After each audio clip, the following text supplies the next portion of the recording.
Hello and welcome. My name is Michael, and today I'm going to go over a useful trick that'll allow you to better meet your fitness goals, which is something that a lot of people struggle with, myself included.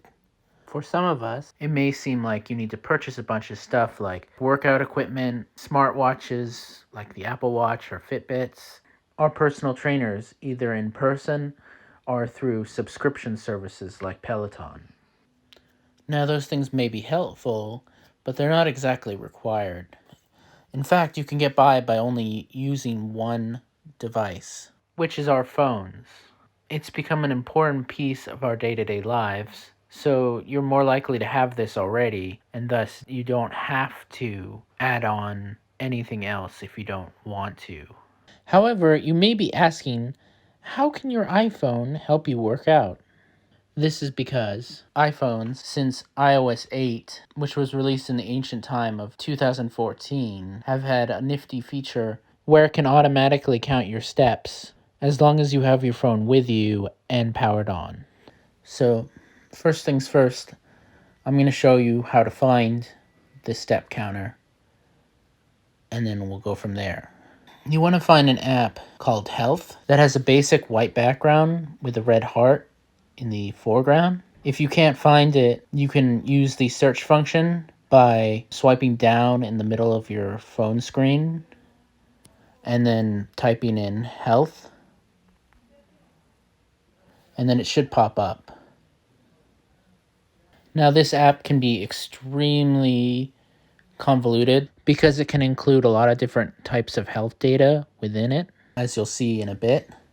You can use a bunch of apps and devices that can connect and send information to this app, including the Apple Watch. A lot of the metrics that it records will be sent to this app.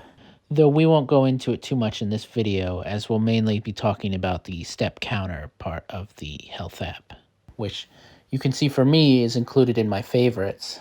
But if you don't see it in your favorites, in the summary page, you can go down to the bottom of the screen and you'll see some buttons. Now, depending on what operating system you're using, the buttons may be a little bit different. For me, I want to select Browse, but on some of the older iOSs, you want to select Health Data. Regardless, after you press the respective button, you should see several health categories, and there are a lot of them.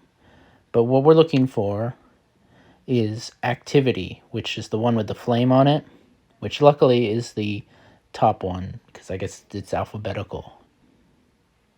And now here's all the activity information that my phone has recorded for me. You may have less or more categories here due to everyone not having the same apps and devices that send data to this location. However, one constant should be steps. So if we continue by clicking the steps button, it'll take us to a page with more detail, including a handy little bar graph that for me shows the steps that I've taken over today, broken up by hours. There's little buttons at the top that you can change it, like D being day, W being week, M being month, 6M being 6 months, and then Y being year.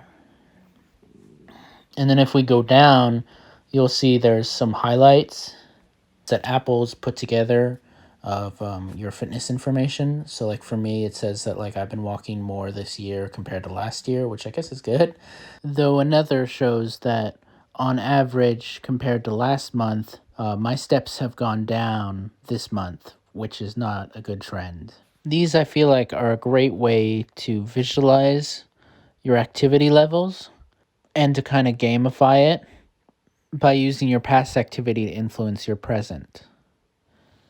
This is exemplified in a graph you can see if you press Show All at the start of the highlight section, where it will compare your current step count to the amount that you would have gotten at the time of viewing on an average day. So that's how you use your phone's step tracking feature, which is a great way to know your exercise levels without having to buy anything extra or utilizing the alternative of counting every step as you walk, which is not an easy thing to do. So I hope you enjoyed this video and learned something from it. And last but not least, I wish you a happy time stepping.